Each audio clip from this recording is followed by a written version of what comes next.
ఉన్న అందరికీ నమస్కారాలు. ఈ అవకాశం ఇచ్చినందుకు ఫస్ట్ సార్కు ధన్యవాదాలు. మా అంగన్వాడీ టీచర్స్ తరఫున చెప్పాల్సింది ఏంటంటే, మేము 1వ తారీఖు నుంచి 7వ తారీఖు వరకు ప్రపంచ తల్లిపాల వారోత్సవాలు జరుపుకుంటున్నాము.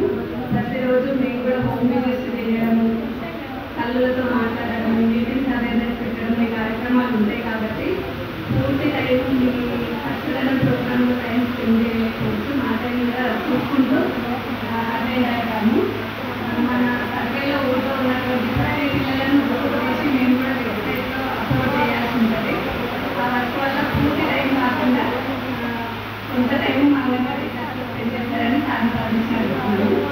తర్వాత సార్ చెప్పిన విషయాలన్నీ చాలా బాగున్నాయి, నాకు మంచిగా నచ్చింది. సార్ చెప్పాలి ఒక మిస్సైన విషయం ఏంటంటే, ఊళ్ళో తల్లులకు అవేర్నెస్ ఇచ్చేటప్పుడు తడి చెత్త పొడి చెత్త వేరు వేసి మాకేంటి అని చెప్పే కన్నా తడి చెత్తనంతా మీరే కిచెన్ వేస్ట్తో అంతా ఏం చేసుకొని మీ మొక్కలకే వేసుకోండి.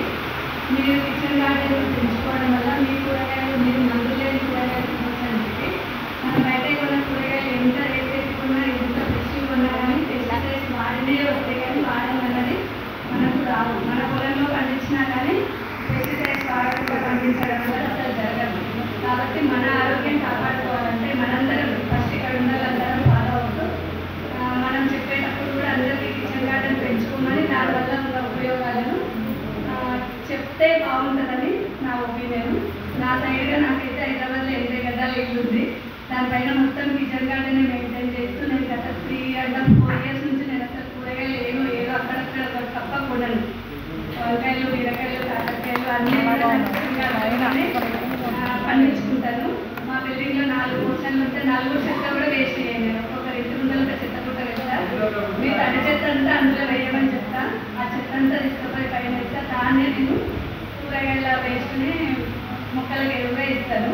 ఇంకా వాళ్ళు పులిసిపోయిన పెరుగు కూడా పదేకంగా ఈ గిన్నెలో పెట్టండి, పొద్దున ఇవ్వండి అని చెప్తా. సండే ఆ పెరుగుని తీసుకెళ్ళి ఆ పైన మొక్కల పైన స్ప్రే చేస్తే ఏ రకమైన మందు వాడకుండా చిన్న పురుగు దోమ కూడా నా మొక్కలకు రావు. ఇప్పుడు కూడా నాకు పైన అన్ని కూరగాయలు దాదాపు నేను అసలు ఇలా నా ఉల్లిగడ్డ ఏదో ఒక తప్ప అసలు కొనను. కాబట్టి మనం తల్లులకు కూడా